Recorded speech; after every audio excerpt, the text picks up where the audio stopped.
People all over the world are united by a shared aspiration to live a healthy life.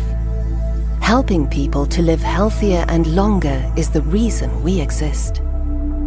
At Siemens Healthineers, we pioneer breakthroughs in healthcare for everyone, everywhere.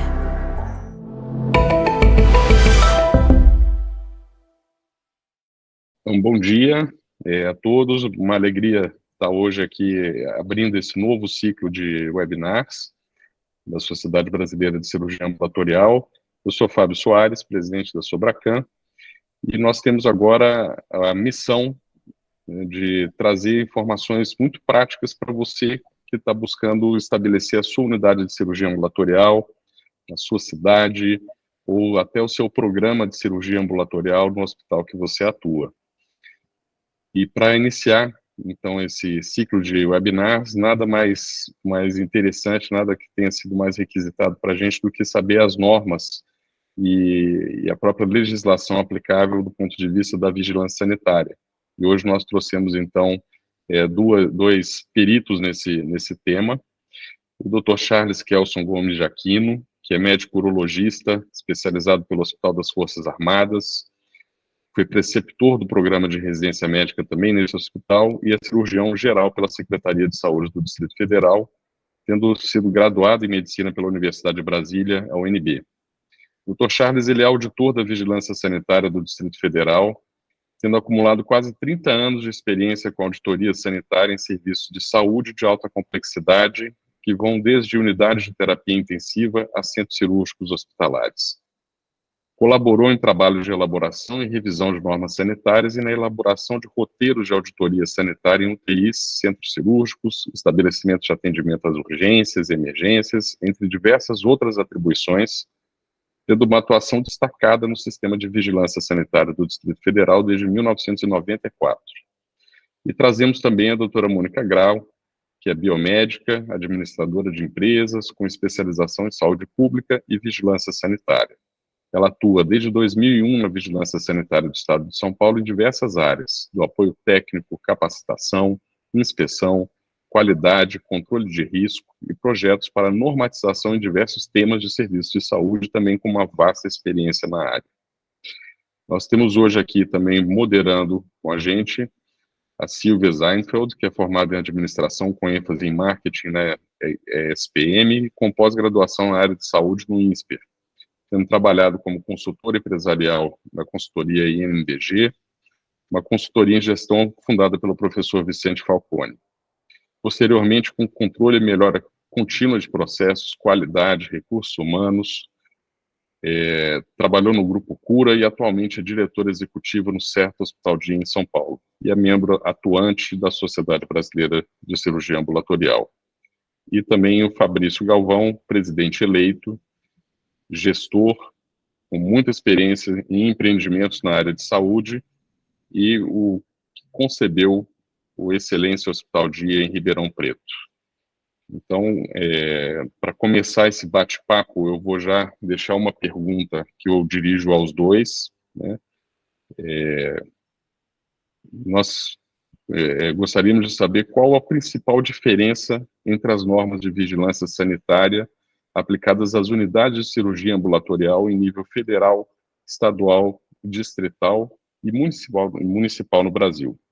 E como essas diferenças dessas esferas de legislação, elas impactam na regulamentação e fiscalização dessas unidades, ou seja, o que é que o empreendedor que está iniciando um projeto de unidade de cirurgia ambulatorial precisa atentar de acordo com a sua realidade local quando inicia um desses projetos.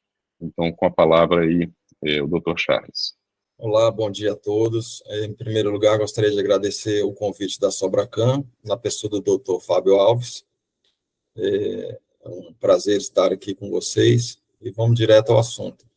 Em relação à sua pergunta, Fábio, ela é bastante pertinente, né? Quer dizer, desde a criação da Anvisa, que é o órgão que regulamenta e que edita as normas de cunho federal, e essas normas elas alcançam também os níveis estaduais e municipais, a gente houve uma melhoria nessa comunicação do setor regulador com o setor regulado, porque até então as normas que nós tínhamos eram portarias do Ministério da Saúde e que muitas vezes não tinham a expertise técnica suficiente para esclarecer vários pontos. É óbvio que nenhuma normativa esgota a discussão da segurança e das necessidades dos serviços, até porque essa dinâmica ela é muito díspare, né? A dinâmica da norma, quer dizer, a norma praticamente ela é quase estática. O serviço e a assistência é muito mais dinâmico do que a própria norma. Para a gente ter ideia, a norma federal, que é a base de toda a avaliação e que prediz a necessidade dos recursos de infraestrutura, que é a RDC 50, ela é de 2002. Então, já é uma norma que tem 21 anos. Nesses 21 anos, já tivemos muitas mudanças em relação à própria assistência, à incrementação tecnológica, tipos de cirurgias que naquela época nem se fazia e hoje a gente tem, né? A própria robótica, por exemplo, é uma cirurgia que em 2002 você não tinha isso no Brasil.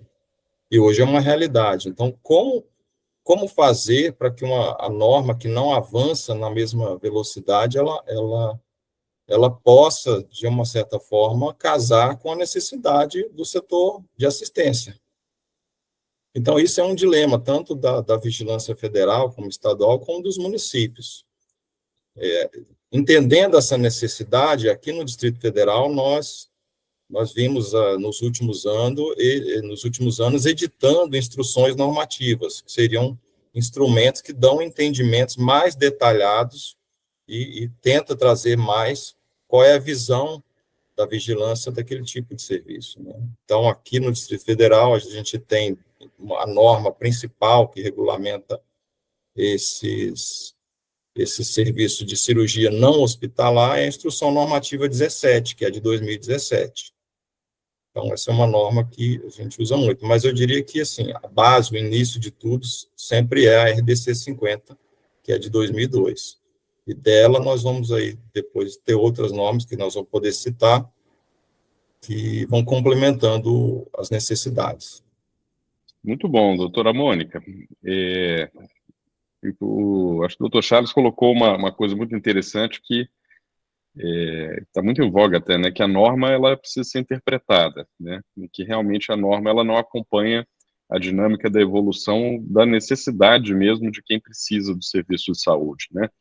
Então, queria que você também fosse um pouquinho nessa linha, contasse para a gente como é que vocês, do ponto de vista da vigilância sanitária aí no estado de São Paulo, mas não só no estado de São Paulo, como é que a vigilância sanitária e o auditor da vigilância sanitária enxerga a interpretação de uma norma antiga, de uma norma estática, já num contexto aí assistencial que vai se modificando ao longo do tempo, não só no privado, mas também no público, né? Você comenta sempre aí das AMEs, né, que é uma coisa bem aí estabelecida no estado de São Paulo.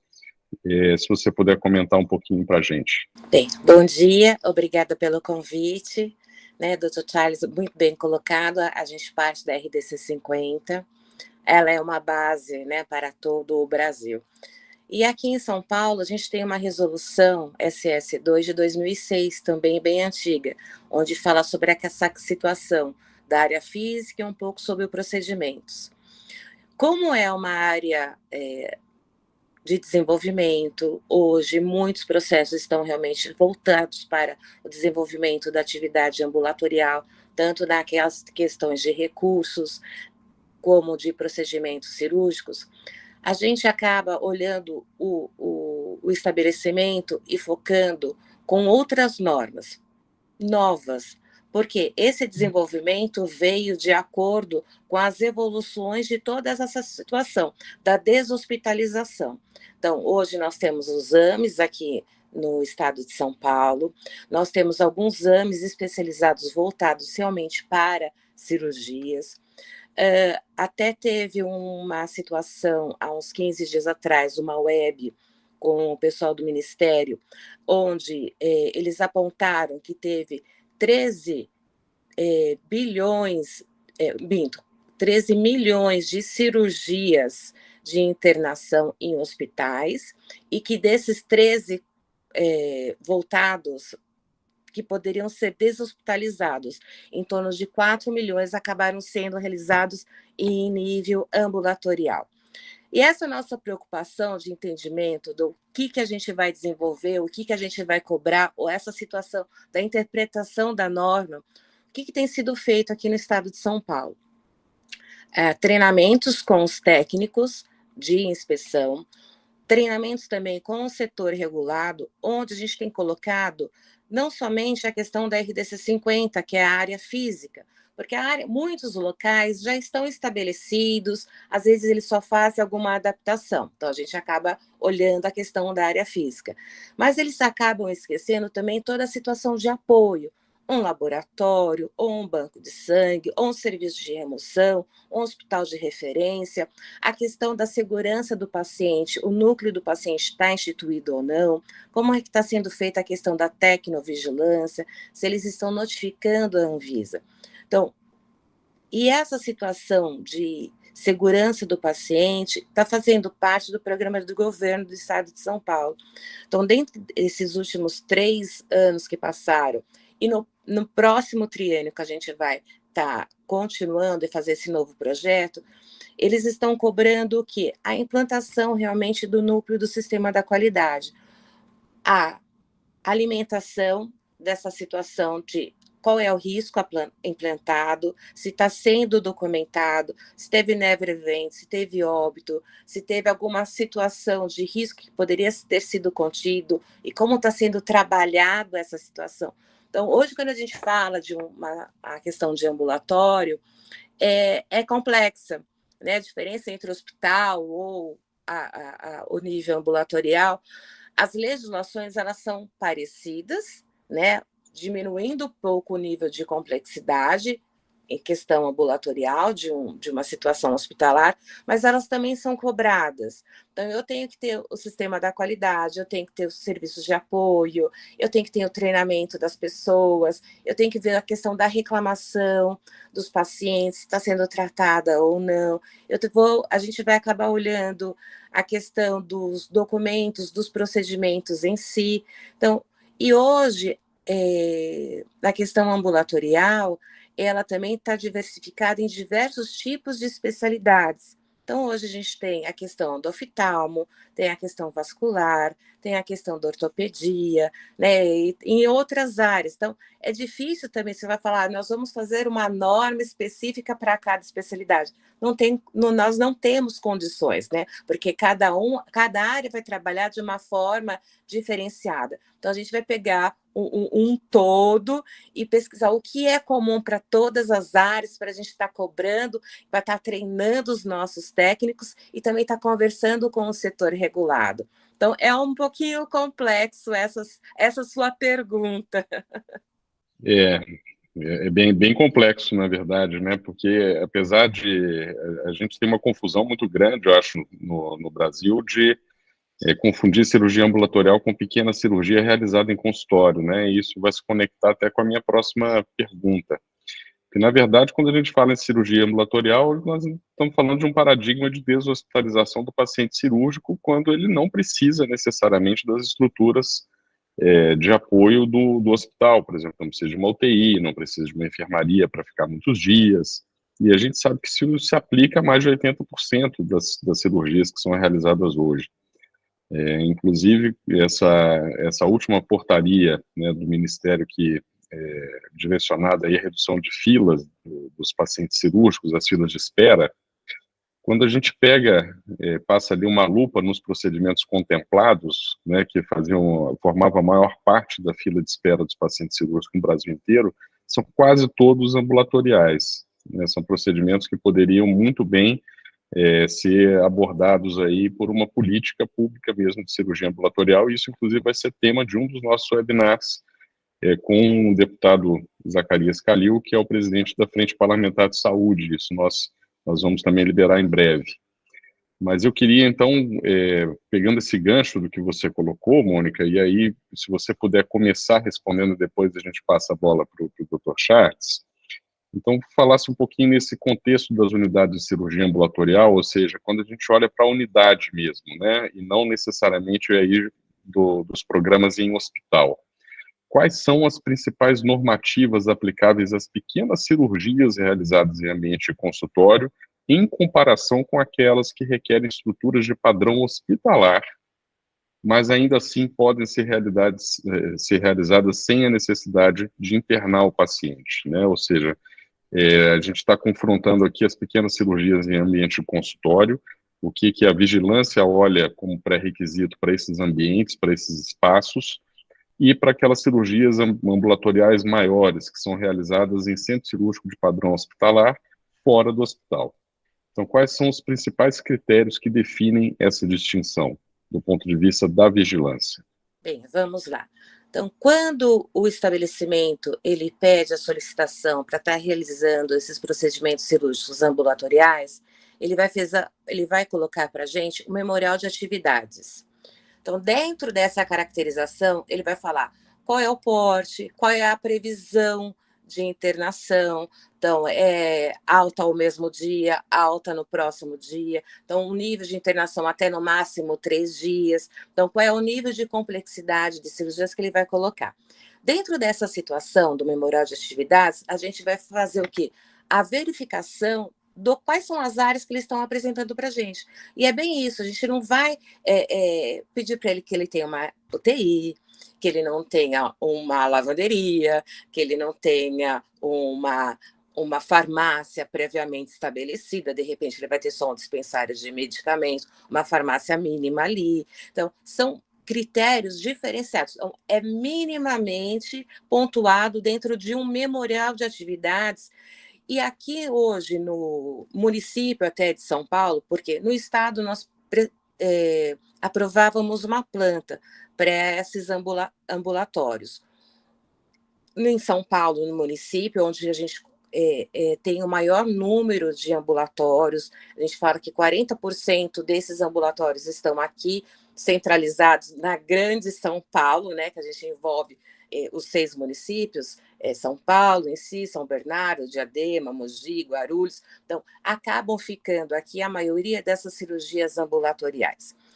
E hoje, no município de São Paulo, saiu uma portaria em junho, onde ele está caracterizando qual vai ser, dentro desse memorial de atividades que o serviço vai estar colocando, se realmente ele vai ter que aprovar uma planta ou se ele vai fazer somente um croquis básico, demonstrando as áreas necessárias. Então, ele vai ter quantas salas, a questão se ele vai ter um RPA, ou de repente quantos leitos, ele vai ter enfermaria ou não, qual é a questão do giro que ele vai estar colocando ali, quais são as áreas de apoio, se são terceirizadas ou não, e a situação de emergência que ele tem que colocar para nós, uma remoção ou a questão de um hospital de retaguarda.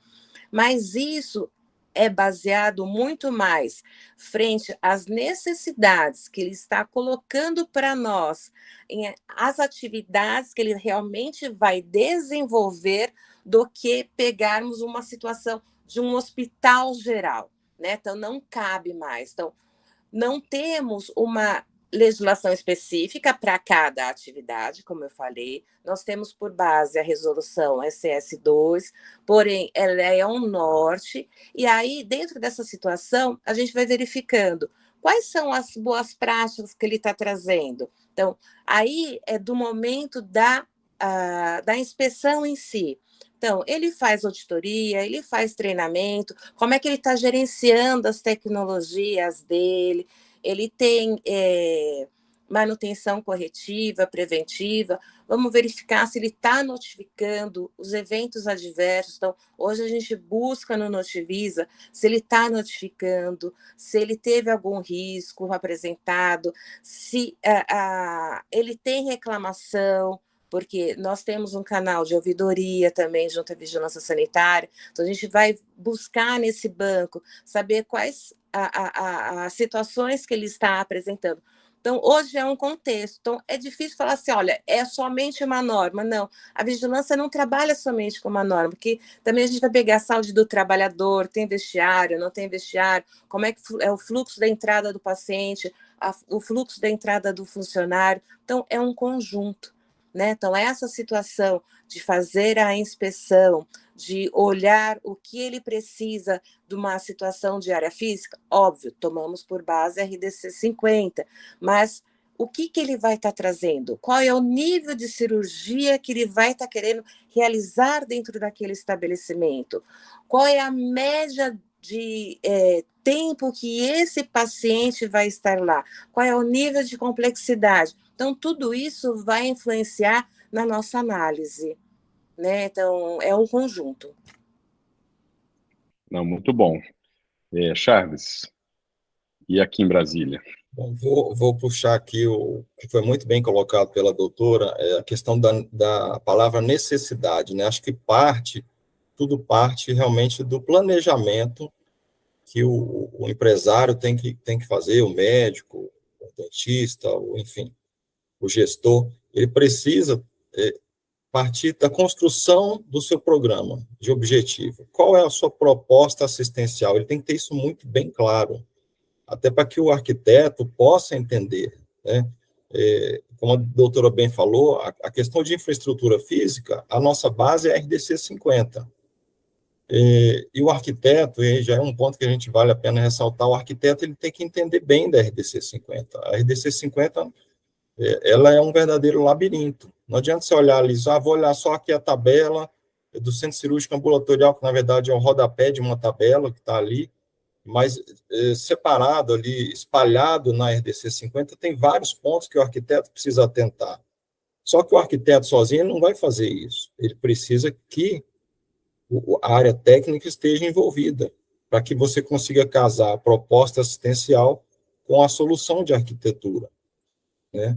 E como ela bem colocou, aí, a partir dessa necessidade, você vai construir a questão da infraestrutura física. Ela citou aí também questões de segurança do paciente, que está prevista na RDC 36 de 2013, da Anvisa, e vale a pena citar também a RDC 63 de 2011, que fala de boas práticas em serviço de saúde, né? Por exemplo, se você for ter uma central de material e esterilização, vai requerer uma infraestrutura própria. Isso está previsto numa outra RDC, que é a RDC 15 de 2012. Né? Em relação a medicamentos, ela também citou aí a questão da farmácia. A norma federal seria a portaria 344.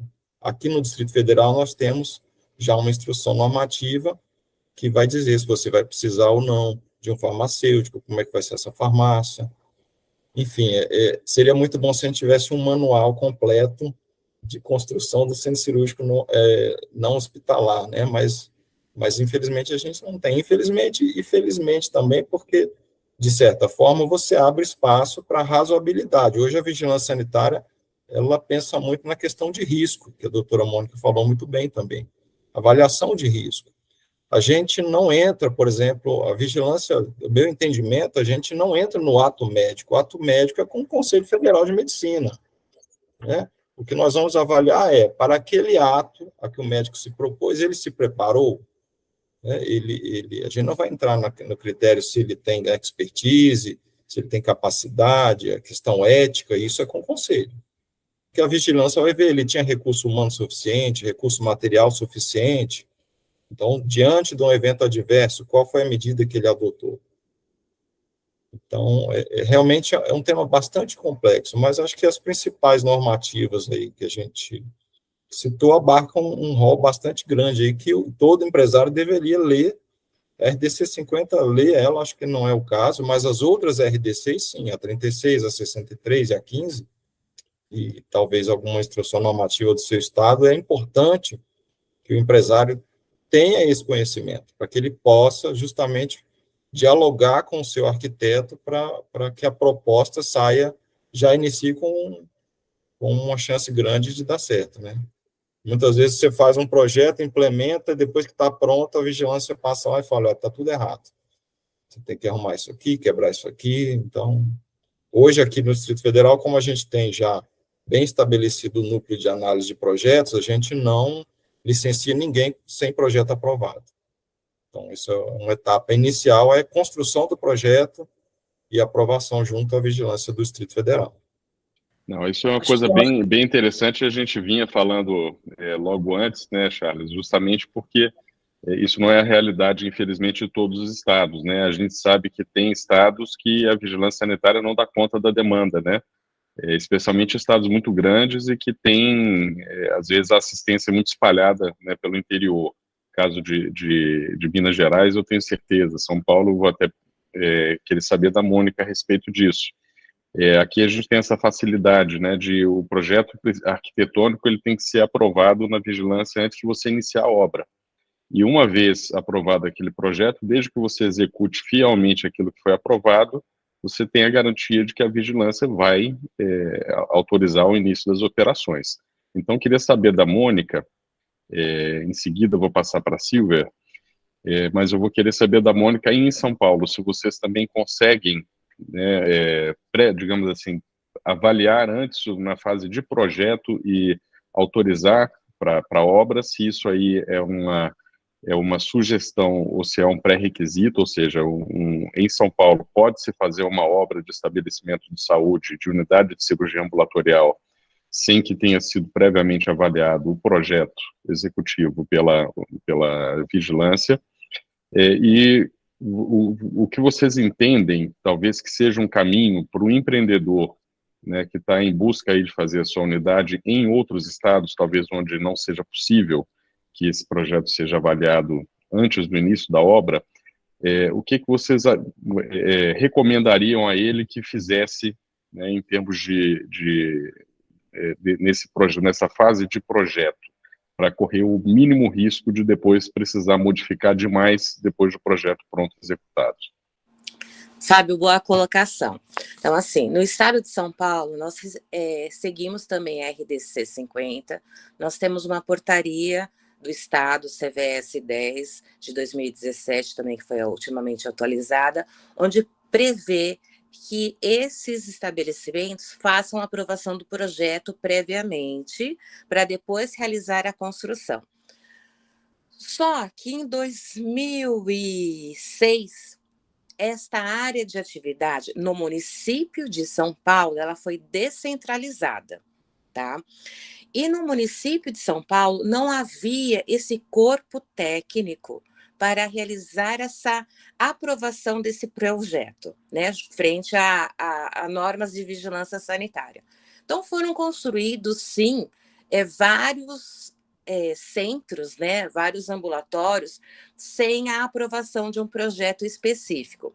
E o Estado, junto com o município, fomos conversando, discutindo e apontando para o município a real necessidade deles criarem um corpo de engenharia para realizar essa avaliação de análise da planta, desse projeto realmente, porque, conforme o Charles falou, é dificultoso, às vezes, para o empresário, ou para, às vezes, até o arquiteto ser especialista na área de vigilância sanitária, para ele fazer a aprovação e a construção depois de um estabelecimento adequado por conta do fluxo, porque a gente fala, a parede é fácil, mas qual é o fluxo? Qual é a entrada? Qual é a saída? Por onde entra o lixo? Né? Por onde sai? Tem área contaminada? Não tem? Então, assim, esse entendimento fica difícil.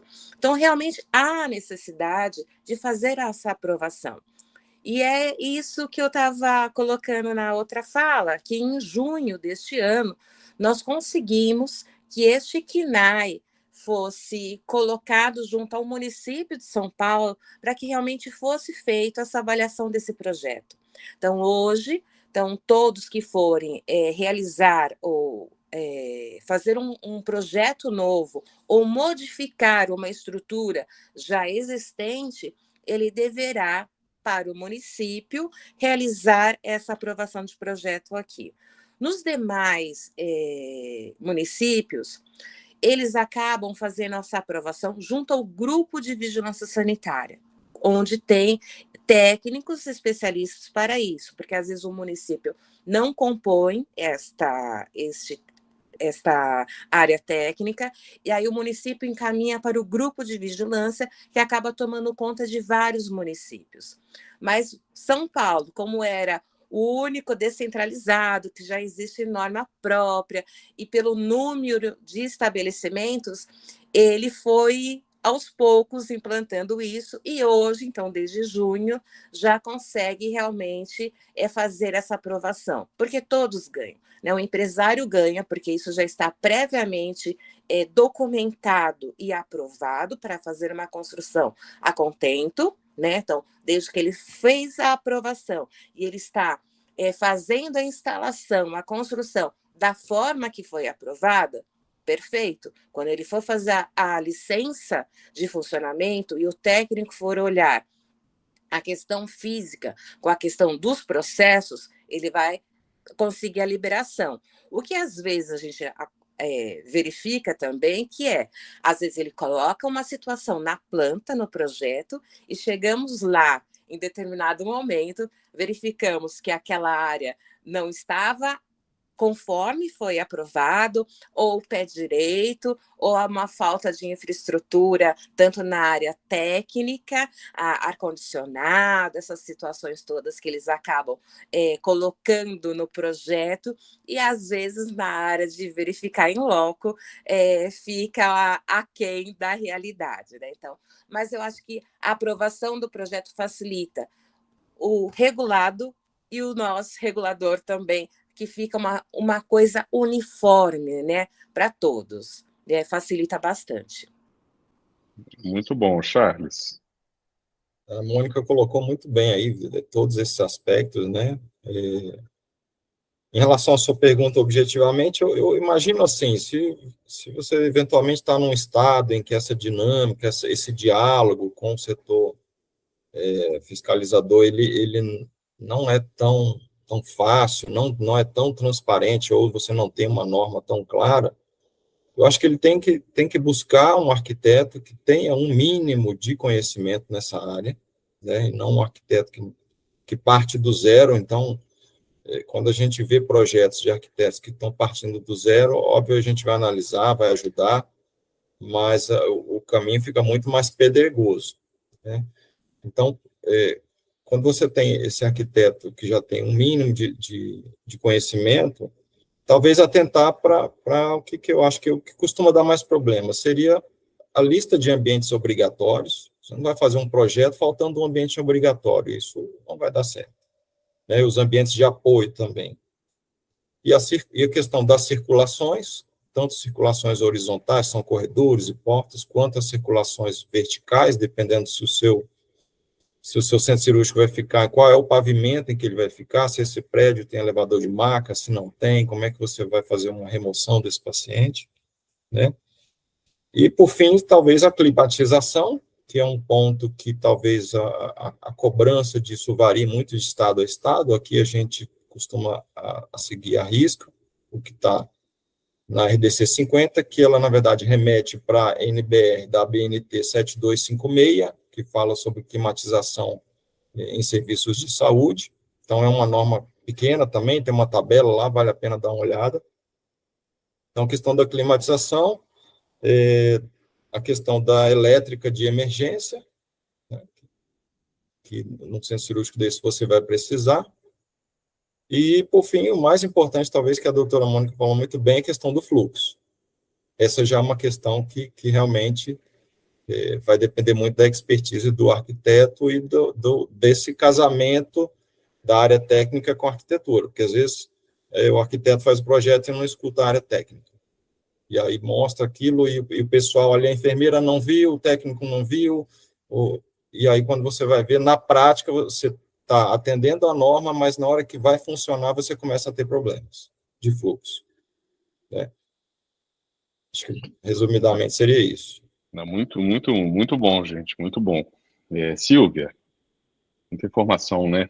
O que você comenta? Vou falar aqui um pouco do lado, né, do empreendedor, né? Então, realmente são muitas normas para a gente, né? Então, a gente está falando aí da RDC 50, depois tem a RDC do lixo, né, a 302, a 306 do laboratório, NBR. Então, realmente, para nós que queremos fazer tudo correto, entregar, andar na linha, né, andar atendendo todos os órgãos, realmente é uma situação bem complicada, mas o que a gente tem feito aqui, doutor Charles e doutora Mônica, é realmente isso, juntar os times, junto ao enfermeiro, o médico, os arquitetos, e essa discussão em relação ao fluxo, aonde a gente quer chegar, né? Então, como que vai ser o atendimento, qual tipo de atendimento, a epidemiologia, né, dos nossos pacientes.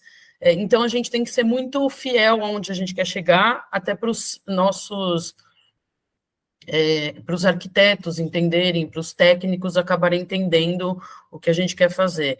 Então, para os empreendedores realmente é muito difícil, é muita norma.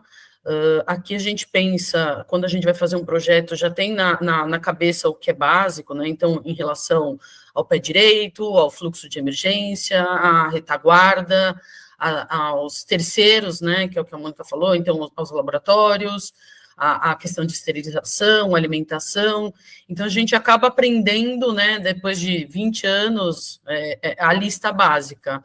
Mas eu concordo em chamar os especialistas, arquitetos da área, arquitetos que tenham visão de vigilância sanitária, mas que esses arquitetos, eles conversem com a gente, né, e que entendam com a gente o fluxo, não é só montar uma planta bonitinha que vai passar na vigilância, né, que a gente vê alguns arquitetos com essa ideologia, isso aqui passa, não é isso, acho que de novo, entender onde o empreendedor quer chegar, o que ele está oferecendo para o mercado.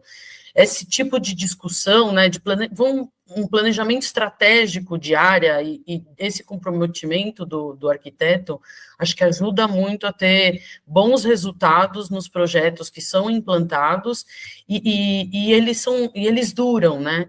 Então, essa consciência, essa discussão, esse trabalho de discussão com todos os envolvidos, ele consegue durar, ele dura 10, 20 anos, né, igual às normas, e eu entendo que quando os auditores vêm fazer as vistorias, né, que eu tenho visto e a gente acompanha, que realmente é isso, eles entendem, eles querem entender o que você está oferecendo de segurança, o que você está oferecendo de comunicação com a vigilância em relação a eventos adversos, enfim, ele quer entender também o todo, né, não só exatamente a arquitetura, lógico, tem que passar na EDC 50, você faz a pré-lavagem da mão, a sua área do centro cirúrgico, ela está de acordo com a vigilância, né, a questão do ar-condicionado, mas eu tenho visto cada vez mais eles querendo entender da situação em geral, né? Não só dos tijolos, vamos chamar assim, né? Eles querem entender do seu fluxo, da sua tendência a atender com qualidade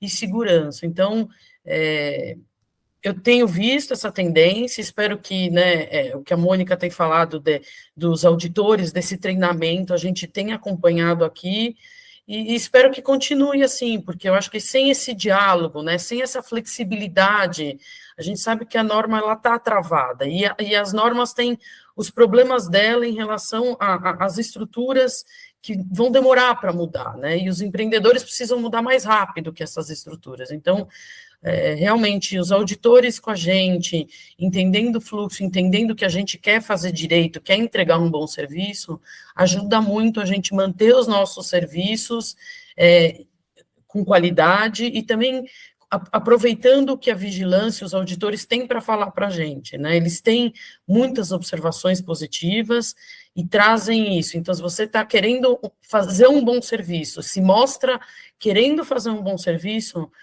sempre que a gente recebe esses auditores e tem essa troca, tem sido muito interessante e tem bons frutos para a gente colher entre a comunidade, os empreendedores e os auditores, os órgãos regulatórios. Não, muito bom, Silvio. Eu concordo demais, falando do ponto de vista, acho que do empreendedor também, e vejo na vigilância sanitária um parceiro nesse sentido, e acho que há uma via de mão dupla, no sentido de que, à medida que o mercado avança na direção da qualidade, da segurança, de fato, ela puxa também as transformações dentro da própria vigilância sanitária. Então, a vigilância sanitária é isso que foi dito aqui no início pelo Charles, pela Mônica também, de que a vigilância ela parte de normas, às vezes que já tem mais de 20 anos, e vão interpretando a aplicação dessas normas num contexto de assistência que ele é dinâmico e ele vai se modificando e ele vai caminhando no rumo da complexidade. E para nós, particularmente, agora falando enquanto Sociedade Brasileira de Cirurgia Ambulatorial, esse é um desafio que para nós ele é absolutamente fundamental, porque se por um lado a assistência privada à saúde no Brasil ela está aí ao lado dos países mais avançados do mundo, por exemplo, em cirurgia robótica, né, na qualidade dos principais hospitais, no SUS, então nem se fala, né, o SUS é líder em transplante de órgãos, em alta complexidade, em atenção oncológica em muitos aspectos, mas a gente sabe que, especificamente em termos de cirurgia ambulatorial, nós estamos ali nos anos 70 dos Estados Unidos, ou seja, a gente está trazendo ainda, falando do básico, falando do que é cirurgia ambulatorial, de onde deve ser feita a cirurgia ambulatorial. Então, é nossa missão, é nosso desafio garantir segurança e qualidade nesse ecossistema da cirurgia ambulatorial, né? E aí eu vou trazer até essa conversa para um lado mais espinhoso aí, né, tanto para o Charles quanto para a Mônica, mas para uma reflexão, né, conjunta de todos nós, sobre aquilo que não é cirurgia ambulatorial, né? Que são os procedimentos, muitas vezes, cirúrgicos mesmo, feitos em ambiente de consultório e, às vezes, sem reunir as condições mínimas, né, de padrão hospitalar da sala de cirurgia em si. E aí, Charles, eu notei, por exemplo, que as normas no que diz respeito, por exemplo, aos centros cirúrgicos odontológicos, eles foram atualizados recentemente em Brasília, aquela ideia de que o mínimo deveria ser de 20 metros quadrados, né, foi para 12 metros quadrados, mas que foi mantido muito dos espaços de um centro cirúrgico de fato, né, principalmente ali de circulação de macas, de tudo isso, mas a gente percebe também que se faz hoje, não só, né, na odontologia, mas em outras áreas, né, a questão do anestesista fazendo suporte anestésico, ou sedação, ainda que consciente, ou sedação profunda em ambiente de consultório.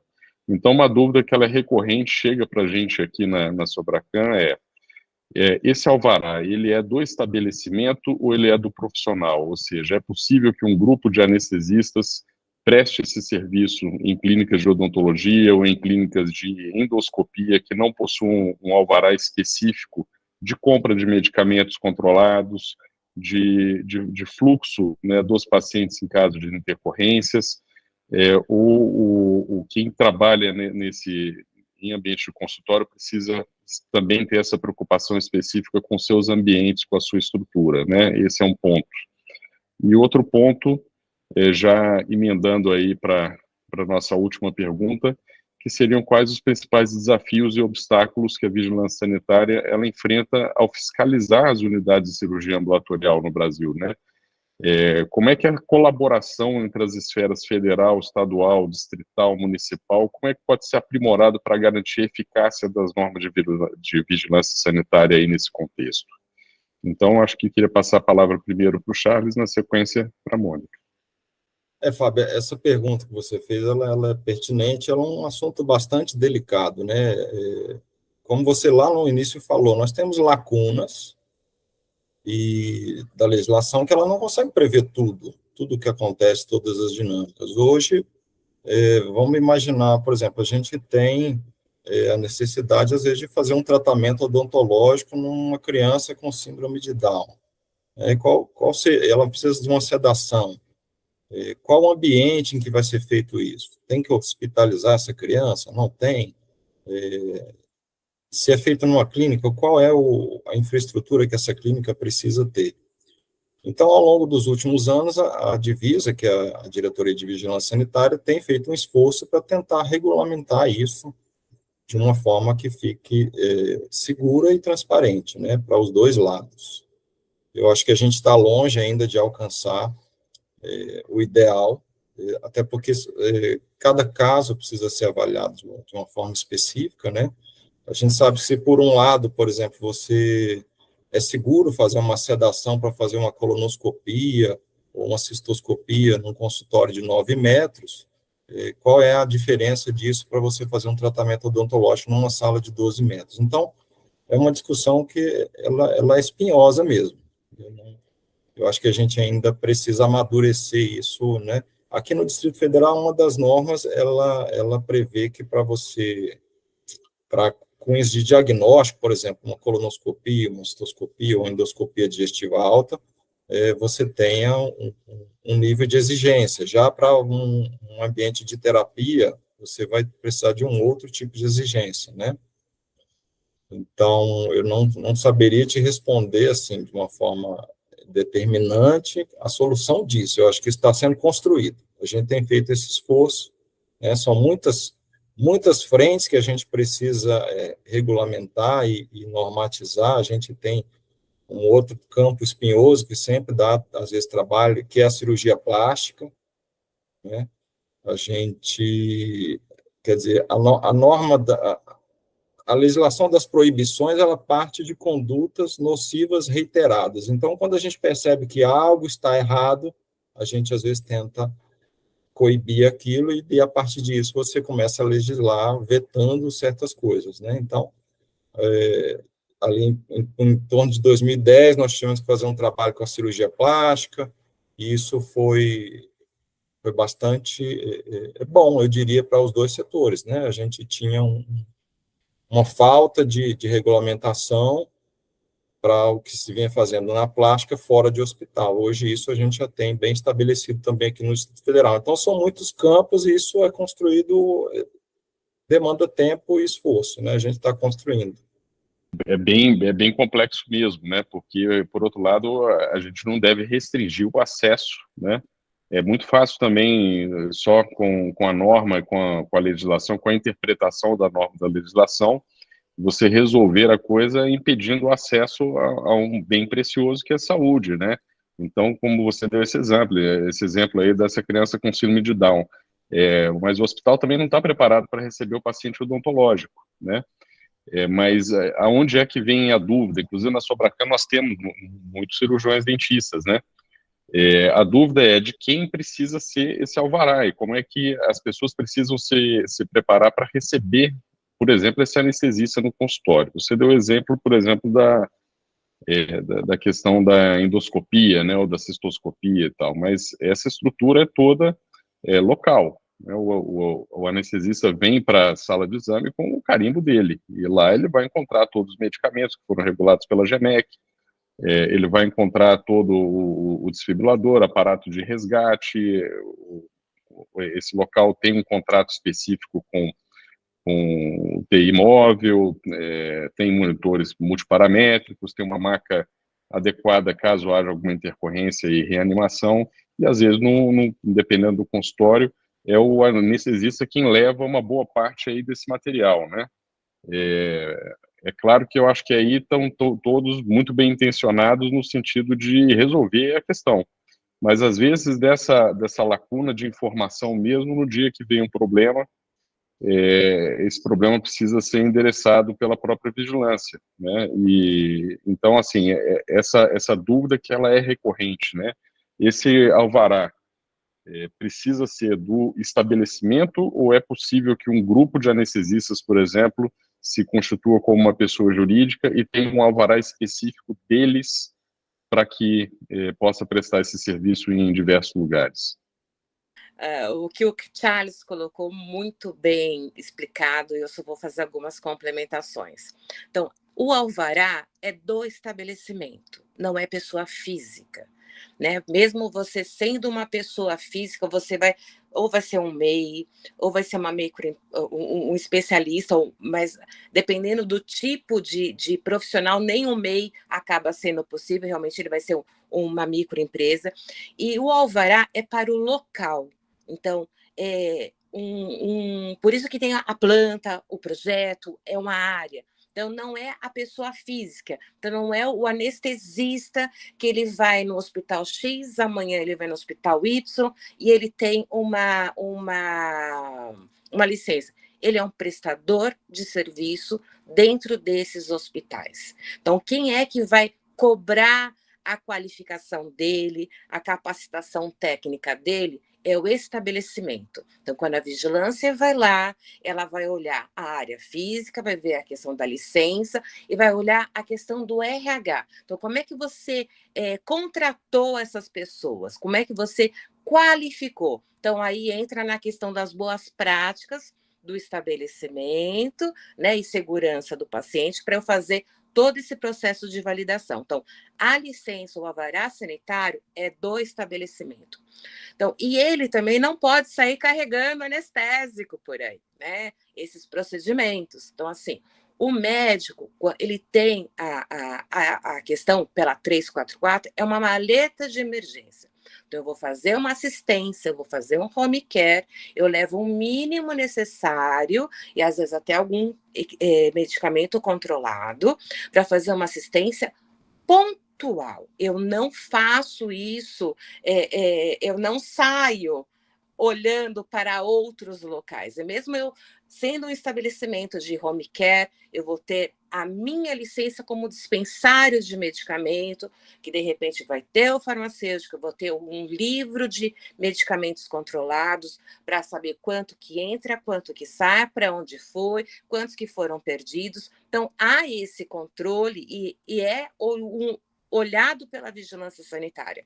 Então, essa situação de que alguns médicos estão fazendo esse serviço, então, não é possível. Ele é um prestador de serviço. Então, quem qualifica ele é o estabelecimento que está sendo contratado. E o medicamento é da instituição, né? Que vai ter que ter uma licença específica, além da licença do hospital, ou além da licença do ambulatório com procedimento cirúrgico, ele vai ter que ter a licença do dispensário de medicamentos, tá?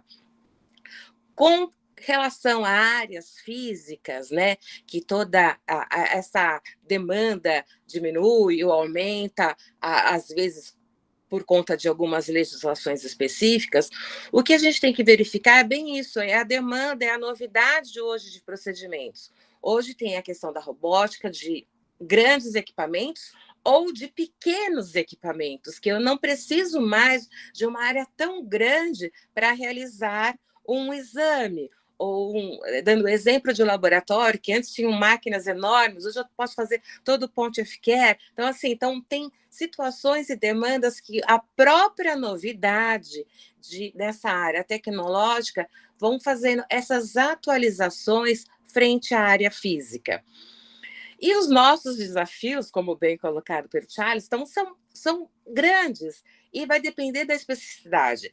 E eu falo que a gente não tem que se preocupar com quem está tentando se regularizar, porque ele já está pelo caminho certo. Ele vai lá, ele procura a vigilância, ele tira suas dúvidas, ele pode, às vezes, ficar bravo e demorar um pouco, ou ter algumas intercorrências, mas esse ele já está no caminho. A nossa preocupação maior são aqueles que não estão tentando se regularizar, são as clínicas clandestinas que estão fazendo os procedimentos inadequados que não deveriam serem realizados dentro de um consultório, e daí teriam que ser feitos realmente dentro de um centro cirúrgico ambulatorial ou hospitalar. Então, essa é a nossa grande preocupação, que a gente acaba escutando na mídia que teve um óbito, que teve uma intercorrência, que não teve a retaguarda necessária, a remoção necessária para um atendimento, para um suporte à vida, e não fazendo com que aquela pessoa fosse a óbito.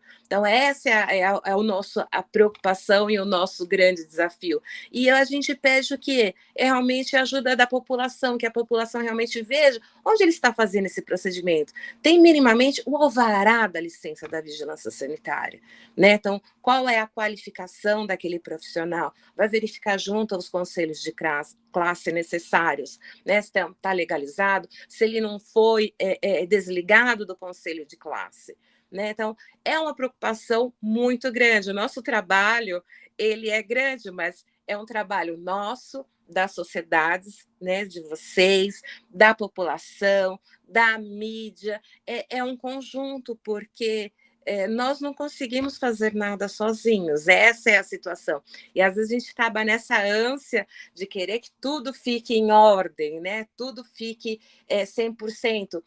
mas a gente fala as boas práticas, a qualidade, o treinamento, a capacitação, os equipamentos são degraus que nós vamos galgando juntos com o prestador, e a qualidade dos serviços vai melhorando e todos ganham, né? Nós ganhamos, vocês ganham, a população ganha. A gente tem essa ânsia, né, de que tudo fique perfeito, mas é uma construção. Muito bom, muito bom. Charles, é por aí, né? É porque uma coisa é isso que você colocou, e eu acho que colocou com muita propriedade, Mônica, de que a preocupação maior não é com aquela pessoa que quer fazer certo, né? E eles são a maioria, né? A questão é que as normas, elas são mesmo nebulosas, né? Elas são nebulosas porque você tem vácuos muito grandes da vida real, né? A norma, ela vai acompanhando a realidade. Eu acho que é difícil o contrário, né? Nem poderia ser.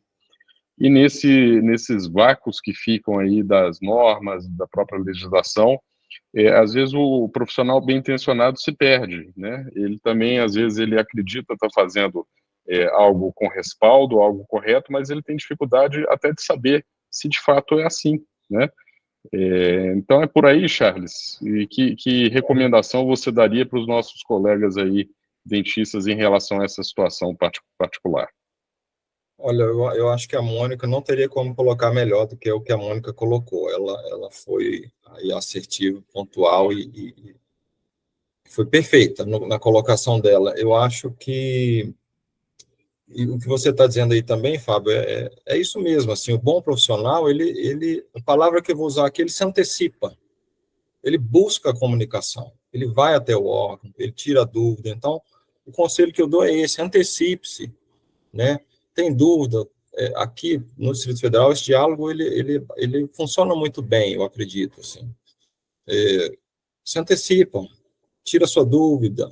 Não entendeu? Volta lá, faz uma nova visita, questiona por que isso. A gente consegue, ao longo de tantos anos, a gente consegue filtrar de alguma forma o bom profissional e aquele que quer dar um jeito para fazer acontecer. Que não é, né, cujo objetivo dele principal não é prestar assistência da melhor forma possível. Em relação, por exemplo, ao evento adverso, qualquer um de nós está sujeito ao evento adverso. Aliás, eu diria que o evento adverso ele vai acontecer. Ele vai acontecer. É como você pode sair com o seu carro todo dia de manhã, dirigir 30 anos e nunca bater o carro, mas um dia você pode sair e bater o carro. É a mesma coisa, né? A questão é, se você se antecipa, se você está com os seus protocolos em dia, com as suas rotinas, segurança do paciente, os equipamentos, tudo. E quando vier o evento adverso, se antecipe também, busque a vigilância, seja o primeiro a notificar. Isso vai agir em defesa de você. Então, acho que buscar essa comunicação é a melhor forma de prevenir qualquer tipo de problema com os agentes fiscalizadores. Perfeito, muito bom. Pessoal, a gente está chegando aí próximo já a 1 hora. Eu vou convidar a Silvia para fazer considerações finais aí e para a gente fechar, então, essa jornada. Quero agradecer a presença do Charles e da Mônica, dizer que eu, pessoalmente, gostei demais do conteúdo que a gente gravou hoje aqui. Acho que ele vai ser aquele item na caixa de ferramenta mesmo dos nossos associados aí que estão procurando enveredar aí para o caminho da cirurgia ambulatorial com qualidade, com segurança. Eu acho que ficaram mensagens importantes, e eu acho que uma mensagem muito importante que ficou é da parceria que deve existir aí entre o regulado e o regulador, né? Silvia, com você. Bom, também achei muito produtiva essa conversa aqui com a doutora Mônica, o doutor Charles, o doutor Fábio. É sempre um aprendizado, né? Cada webinar que a gente participa, a gente aprende muito. Com certeza, o diálogo entre as sociedades, entre os órgãos, ele é um caminho, né? Ele é um caminho para chegar, para a gente conseguir melhorar. A gente sabe das dificuldades que o nosso país tem em atualização de normas, mas nós aqui, o intelectual humano, né, a gente está aqui pensando e tentando melhorar. Então, agradecer a Mônica, o Charles, por se abrir a ouvir os empresários, as sociedades, né, trazer esse diálogo, treinar as equipes para esse diálogo.